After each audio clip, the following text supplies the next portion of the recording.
Army chief फिर से मुतहर्रिक हो गए। रात के बड़ों से राब्ते किए गए।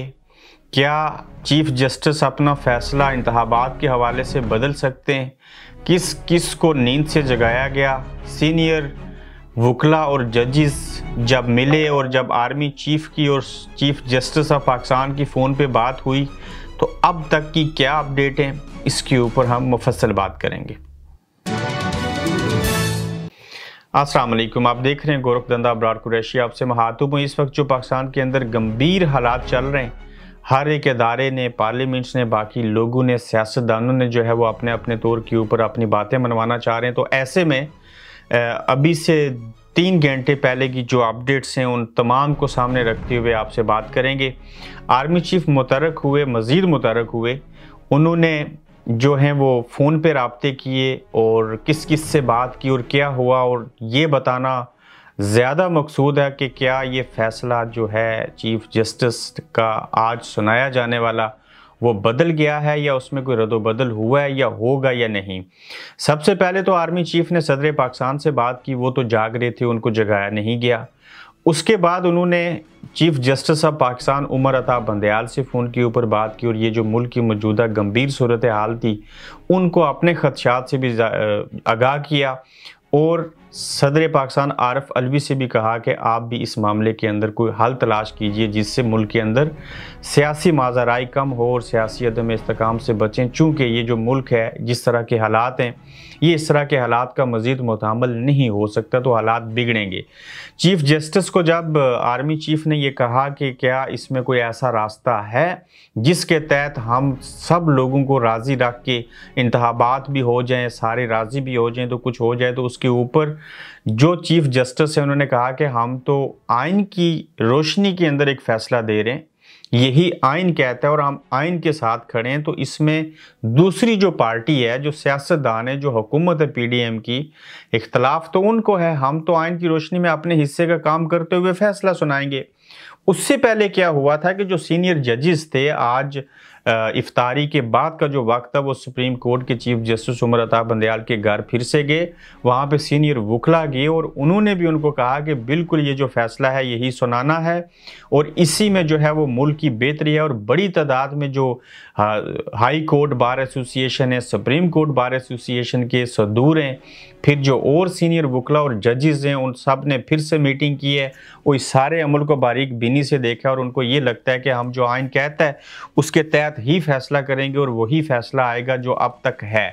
अब जब आर्मी चीफ की चीफ जस्टिस ऑफ पाकिस्तान से बात हो गई, उससे पहले उन्होंने आरिफ अलवी साहब से बात की, तो फिर उन्होंने जो फ़ोन करके जिसको जगाया वो शख्स वज़ीर आज़म पाकिस्तान शहबाज शरीफ साहब थे। उनके सेक्रेटरी से बात हुई, उन्होंने मैसेज दिया, उनको जगाया गया और उनको भी बात बताई गई और समझाने की कोशिश की गई। ताहम अब तक जो आर्मी चीफ मुतहर्रिक हैं, इस्टेब्लिशमेंट को भी लगता है कि हालात किसी और डगर पे जा रहे हैं। चीफ जस्टिस अपने मौक़िफ़ पे ऊपर डटे हुए हैं। आइन इसके ऊपर सीधा सादा साफ बात ये कहता है कि 90 दिन के अंदर इलेक्शन होने चाहिए।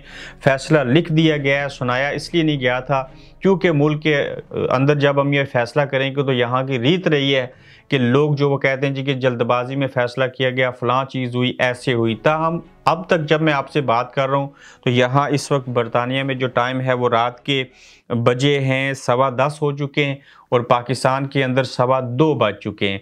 अभी तक तो फ़ैसला नहीं बदला और उसी तरह से फ़ैसला है जिस तरह से उसको सुनाया जाना है। फ़ैसला यही आएगा कि हर सूरत में इंतखाबात होंगे। वो किस तारीख को होंगे ये फ़ैसला जब सामने आएगा तो आपको पता चल जाएगा। ताहम इस्टेब्लिशमेंट ने भी अपनी कोशिशें जारी रखी हैं, सदर पाकिस्तान को भी उसमें शामिल किया है। अब तक जो है वो किसी सूरत ना फ़ैसला बदलेगा, ना उनका बदलने का इरादा है। आगे हालात किस डगर जाएंगे ये तमाम लोग देखेंगे। कल फिर से पार्लियामेंट और सेनेट का यानी कि आज इजलास है और आज देखते हैं कि उस इजलास में मज़ीद कौन सी नई चीज़ें आ सकती हैं।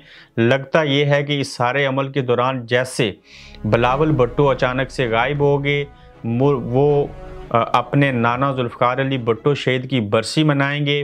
देखना ये है कि बरसी मनाना अपने नाना शहीद जुल्फ़िकार अली भुट्टो की लड़काना में ज़्यादा ज़रूरी है या कि इस वक्त जो मुल्क आइनी बहरान का, सियासी अदम इस्तेकाम का शिकार है, उसके अंदर टाइम देना ज़्यादा ज़रूरी है। लेकिन वो लाड़काना में हैं, वो वज़ीर ख़ारजा हैं, वहीं पे उन्होंने मीडिया से भी बात की, उल्टा इमरजेंसी और मार्शल लॉ के ख़दशात जो हैं वो उन्होंने ज़ाहिर किए। और पीपल्स पार्टी इस सारे अमल में अपनी चीज़ों को देख रही है, उन्हें कोई फ़िक्र नहीं है। ये सारा बोझ शहबाज शरीफ साहब के कंधों के ऊपर पड़ा है और बिलखसूस जो है वो मुस्लिम लीग नून इन तमाम चीज़ों का शिकार हो रही है। पीपल्स पार्टी को इतना नुकसान नहीं जितना कि बतौर वज़ीर आज़म और अपनी हुकूमत होते हुए मुस्लिम लीग नून और फिर मौलाना फजल रहमान और चंद और लोगों को है। इसमें MQM को भी कोई फ़िक्र लाक नहीं है। बाप पार्टी जो है वो भी ख़तरे से खाली हैं और वो अपनी अपनी जो वजारतें हैं उनको एंजॉय कर रहे हैं। अगर कोई फ़िक्र में है तो वो मुस्लिम लीग नून है। अगर पीपल्स पार्टी होती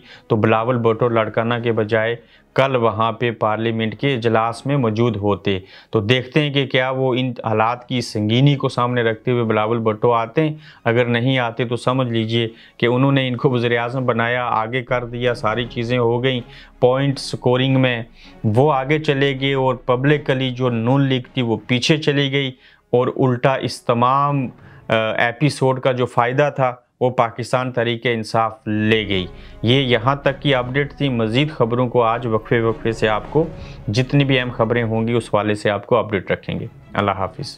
आप देख रहे हैं गोरखधंधा अब्रार कुरैशी के साथ।